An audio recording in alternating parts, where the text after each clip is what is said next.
Hi friends, అందరికీ నమస్తే. AP constable aspirants అందరికీ నమస్తే. మనం ఈ యొక్క వీడియోలో 2016 కానిస్టేబుల్ నోటిఫికేషన్ అయినా 2017లో ఈ యొక్క సెలక్షన్ లిస్ట్ అయితే రావడం జరిగింది. మరి ఈ యొక్క లిస్టులో ఏఆర్ కానిస్టేబుల్కి సంబంధించి ఏఆర్ పోస్టులకు సంబంధించి ప్రకాశం జిల్లా ఏఆర్కి సంబంధించండి. ఓకేనా, ప్రకాశం జిల్లా ఏఆర్ కానిస్టేబుల్కి సంబంధించి సెలక్షన్ లిస్ట్ అనేది మనము ఈ యొక్క వీడియోలో చూస్తాము.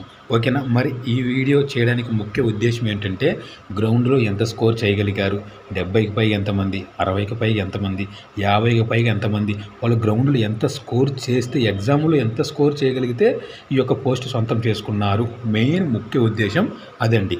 మరి దానితోపాటు మరొక చిన్న రిక్వెస్ట్ ఏంటంటే చాలా ట్రై చేశానన్నమాట ఈ యొక్క సెలక్షన్ లిస్ట్ కోసము. ఒక ప్రకాశం జిల్లా ఏఆర్కి సంబంధించి మిగతా డిస్ట్రిక్ట్ జిల్లాలకు సంబంధించి అయితే ఏఆర్ ఓన్లీ సివిల్, జైలు వాడు మిగతా అన్ని పోస్టులకు సంబంధించి అయితే సెలక్షన్ లిస్ట్ అందుబాటులో ఉంది.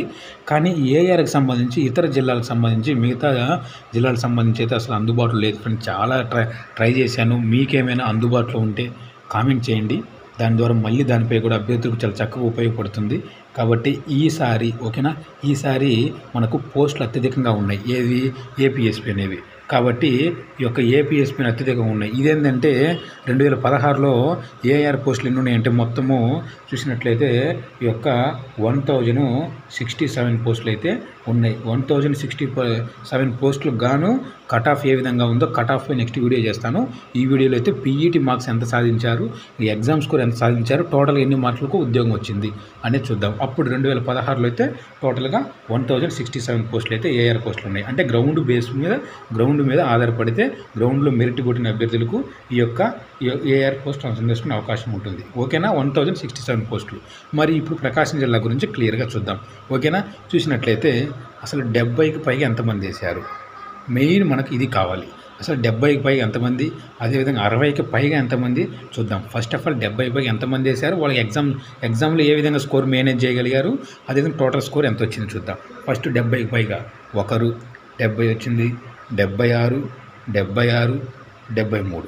టోటల్గా అయితే మనం చూసినట్లయితే నలుగురికి మాత్రమే 70కి పైగా, ఓకేనా, 70కి పైగా నలుగురికి మాత్రమే రావడం జరిగింది. వారి యొక్క స్కోరు 70 వేసిన అభ్యర్థి స్కోరు ఎగ్జామ్లో రిటర్న్లో చూస్తే 125 వచ్చినాయండి.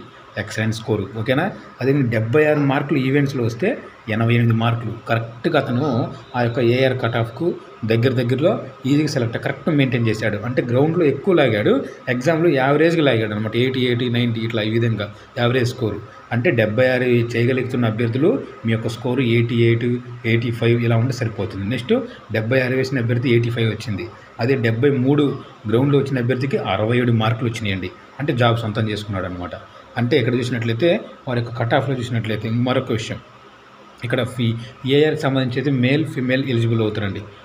ఏపీఎస్పీకి అయితే ఓన్లీ మేల్ అభ్యర్థులు మాత్రమే ఎలిజిబుల్. అది ఒకటి ఖచ్చితంగా గుర్తుపెట్టుకోవాల్సిన విషయం అది. ఓకేనా, చూసినట్లయితే 70 పైగా నలుగురు, వారి యొక్క స్కోర్ ఆ విధంగా ఉంది. వారి యొక్క స్కోర్ ఫైనల్గా చూసినట్లయితే 132 వచ్చినాయి. ఇక్కడ స్కోరు ఒక రేంజ్లో వేసాడనమాట, 125, 70. అదేవిధంగా ఇక్కడ 76 వేసిన అభ్యర్థి ఎగ్జామ్లో 88 వేశాడు. టోటల్ కలిపితే అతనికి 120 వచ్చినాయి. ఈజీగా కట్ ఆఫ్ అప్పుడు 116, 117 అలా ఉంది కట్ ఆఫ్. అదేవిధంగా 85 వేసే ఎగ్జామ్లో వస్తే గ్రౌండ్లో 76, టోటల్గా 118 ఈజీగా వచ్చేసింది జాబు. అదేవిధంగా ఈ యొక్క ఎగ్జామ్లో 106 వేసాడు. అదేవిధంగా గ్రౌండ్లో చూస్తున్నామో 65 వేసాడు, 118 ఈజీగా వచ్చేసింది. అదేవిధంగా ఇక్కడ గ్రౌండ్ స్కోర్ వచ్చేసి 73 వేసిన అభ్యర్థికి ఎగ్జామ్లో 67 వచ్చినాయి. ఇదేంటబ్బా ఇంత తక్కువ అనుకుంటున్నారా? కాదండి, అక్కడ వచ్చేసి మేల్ అభ్యర్థి కాదు, ఫిమేల్ అభ్యర్థులకు రావడం జరిగింది. బాగా గమనించాలి. ఫిమేల్ అభ్యర్థులకు గ్రౌండ్లో 67 వచ్చిన, అదేవిధంగా గ్రౌండ్ ఫైనల్ రిటర్న్ ఎగ్జామ్లో 67 వచ్చిన ఎగ్జామ్లో మనకు టోటల్గా చూసినట్లయితే 106 గ్రౌండ్లో బాగా వేశారనమాట వాళ్ళు ఫిమేల్ అభ్యర్థి. ఓకేనా, అందువలన ఆ యొక్క స్కోర్ మంచి స్కోర్ రావడం జరిగింది ఏఆర్లో. 60కి పైగా ఎంతమంది వేశారంటే చూసినట్లయితే టోటల్గా ఎంతమంది వేశారు 60కి పైగా ఒక్కసారి చూసే ప్రయత్నం చేద్దాము. పీఈటీ 68 మార్కులు ఒకరు, 66 ముగ్గురు, ఓకేనా, నలుగురు, 5, అదేవిధంగా 5, 6, 7, 8, 9 మంది అయితే ఇక్కడ వేయడం జరిగింది. ఓకేనా, 9 మంది. నెక్స్ట్ చూసినట్లయితే 9 మంది వేశారు అక్కడ అంతవరకు. ఓకేనా, ఇక్కడ చూసినట్లయితే మళ్ళీ ఓకే చూసినట్లయితే 9 మంది వేశారు కదా, 10, 11, 12, ఓకే 13. టోటల్గా మనకు 60+ వేసిన వాళ్ళు 13 ఉన్నారండి. 13 మంది వేయడం జరిగింది. మరి వారి యొక్క ఈవెంట్ స్కోర్ అయితే తెలిసింది. మరి ఎగ్జామ్లో ఏ విధంగా మేనేజ్ చేశారు, స్కోర్ అనేది ఏ విధంగా మేనేజ్ చేశారు అనేది ఇప్పుడు మనము చూద్దాం. ఇప్పుడు 63 మార్కులు గ్రౌండ్లో వచ్చిన అభ్యర్థికి ఎగ్జామ్లో 96 మార్కులకు అండి వచ్చేసింది. ఓకేనా.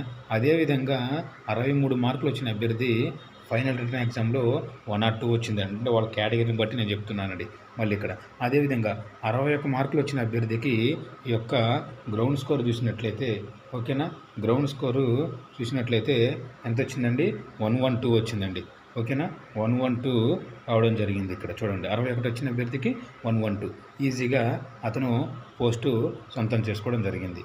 అదేవిధంగా ఈ యొక్క కేటగిరీలు చూసినట్లయితే, మిగతా కేటగిరీ చూసినట్లయితే ఈ యొక్క అదేవిధంగా చూడండి, ఇక్కడ చూసినట్లయితే మనకు ఈ యొక్క 61 మార్కులు వచ్చిన అభ్యర్థికి ఎగ్జామ్లో వచ్చేసి 112 వచ్చినాయి, పోస్ట్ సొంతం చేసుకున్నాడు.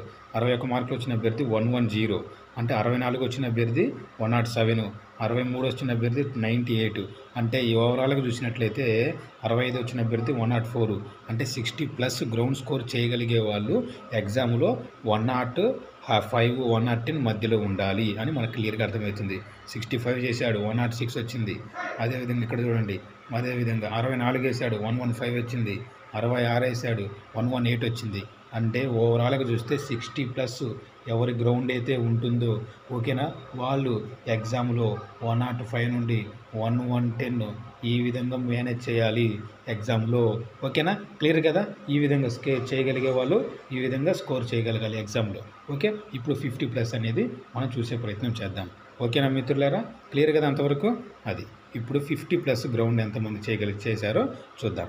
50+ వచ్చేసి మనము ఇక్కడ చూసినట్లయితే టోటల్గా పీఈటీ మార్క్స్ టోటల్గా ఒకరు, ఓకేనా, ఒకరు, ఇద్దరు, ఓకే, ఇద్దరు, ఓకేనా. నెక్స్ట్ చూసినట్లయితే మనకు ఇక్కడ నెక్స్ట్ చూసినట్లయితే మనకు ముగ్గురు, నలుగురు, 5, టోటల్గా మనకు 5 మంది ఏక 50+ స్కోర్ చేయడం జరిగింది. అంటే 50 నుండి 60 ఈ మధ్యలో, ఓకేనా. ఆల్రెడీ 60 నుండి 70 మధ్యలో ఉన్న వాళ్ళు మాట్లాడుతున్నాం. ఇప్పుడు ఈ అభ్యర్థులు, ఓకేనా, ఈ అభ్యర్థులు 50+ చేసిన అభ్యర్థులు ఎగ్జామ్లో ఎంత స్కోర్ చేశారో అది కూడా చూసే ప్రయత్నం చేద్దాం. 58 గ్రౌండ్ స్కోర్, ఎగ్జామ్లో 106 చేశారు. అంటే కేటగిరీని బట్టి కూడా ఉంటుందండి, మరి తక్కువ కట్ ఆఫ్ అనుకోవద్దు, కేటగిరీ కూడా మనం చూడాలి, ఓకేనా. అదేవిధంగా ఇక్కడ 57, 114 చేశాడే, బాగానే చేశాడు. ఇక్కడ కొంచెం తగ్గినప్పటికీ ఇక్కడ పెరిగింది. అదేవిధంగా చూసినట్లయితే మనము ఇక్కడ క్లియర్గా చూడండి, మనకు ఇక్కడ అభ్యర్థికి 53 మార్క్స్, ఓకేనా. ఇక్కడ ఫీమేల్ అభ్యర్థి అండి, ఫీమేల్ అభ్యర్థి యొక్క స్కోర్ అండి, ఓకేనా, తక్కువ ఉంది అనుకోవద్దు మళ్ళీ, ఓకేనా. నెక్స్ట్ చూసినట్లయితే 57, ఓకేనా, ఇక్కడ 57 గ్రౌండ్ స్కోర్ చేశాడు. అదేవిధంగా ఎగ్జామ్లో 99 చేశాడు, ఓకేనా, 99 చేశాడు ఎగ్జామ్లో. అప్పుడు అతని కేటగిరీలో 106 మార్కులకు ఏఆర్ పోస్ట్ సొంతం చేసుకున్నాడు. అంటే ఇక్కడ క్లియర్గా మనకు అర్థమవుతుంది, ఒక అభ్యర్థిని కేటగిరీ బట్టి కూడా మనం చూసుకోవాలి. ఏంటంటే ఇక్కడ చెప్పాను కదా, 60+ చేసిన అభ్యర్థి 110, 105 నుండి 110 ఉంటే సరిపోతుంది అనుకోవడం కదా, కేటగిరీని బట్టి కూడా మనం చూసుకోవాలి. కాబట్టి ఈసారి అత్యధికంగా పోస్టులు ఉన్నాయి, ఆ విషయం మర్చిపోవద్దు. అత్యధికంగా పోస్టులు ఉన్నాయి కాబట్టి 2520 పోస్టులు ఉన్నాయి. అత్యధికం అంటే మామూలు విషయం కాదు. 16 నోటిఫికేషను, 18 నోటిఫికేషను, వీటన్నిటితో పోల్చుకుంటే 3 నుండి 4 రెట్లు ఎక్కువే ఈ యొక్క పోస్టులు అయితే ఉండడం జరిగింది. కాబట్టి ఎవరైతే అభ్యర్థులు ఈ యొక్క సమయంలో గ్రౌండ్ స్కోరు 60+, అదేవిధంగా ఎగ్జామ్ స్కోరు 105 నుండి 110, ఓకేనా, 105, 110 ఈ విధంగా స్కోర్ మెయింటైన్ చేసుకుంటే వాళ్ళు సేఫ్లో ఉంటారు ఫర్ ఏపీఎస్పీ పోస్టుకు. ఓకేనా, క్లియర్ కదా ఫ్రెండ్స్. ఇది ఫ్రెండ్స్ ఈ యొక్క పీఈటీలో ఎంత స్కోర్ చేయగలిగే అభ్యర్థి, ఎగ్జామ్లో ఏ విధంగా ఉండాలి, ఎగ్జామ్లో ఏ విధంగా అతను స్కోరు టార్గెట్ చేయాలి అనేది క్లియర్గా అర్థమైంది అనుకుంటున్నాను. నచ్చితే ఒక లైక్ చేయండి, మీ ఫ్రెండ్స్కు షేర్ చేయండి, ఓకేనా. ఇలాంటి మరెన్నో వీడియోస్ నెక్స్ట్ కట్ ఆఫ్ గురించి, అదేవిధంగా ఇలా అన్ని విషయాల గురించి మీ ముందుకు నేను తీసుకొస్తాను. కాబట్టి ప్రతి ఒక్కరూ ఉపయోగించుకోండి. ఆల్రెడీ తెలిసిన అభ్యర్థులు అయితేనేమో స్కిప్ చేసి మీ యొక్క ప్రిపరేషన్ కొనసాగించండి. ఆల్రెడీ తెలియని అభ్యర్థులు అయితేనేమో చూసి ఈ యొక్క ఇన్ఫర్మేషన్ తెలుసుకొని ప్రిపేర్ అవ్వండి. ఏందంటే మనము ప్రతి అంశంపై మనకు కానిస్టేబుల్ నోటిఫికేషన్ కావచ్చు, ప్రిపరేషన్ సంబంధించిన అన్ని విషయాలపై మనకు క్లారిటీ అనేది, ఫుల్ క్లారిటీ అనేది ఉండాలి. మనం నేర్చుకున్న ఎదుటి వాళ్ళు కూడా చెప్పేటట్టు ఆ విధంగా నేర్చుకోవాలి మనం. ఓకేనా ఫ్రెండ్స్? ఇది ఉపయోగించుకోండి. ఈ యొక్క సమయాన్ని ఎవరైతే ఉపయోగించుకుంటారో వాళ్ళే సక్సెస్ అవుతారు. ఓకే ఫ్రెండ్స్, నచ్చితే లైక్ చేయండి, ఫ్రెండ్స్ షేర్ చేయండి. Thank you so much.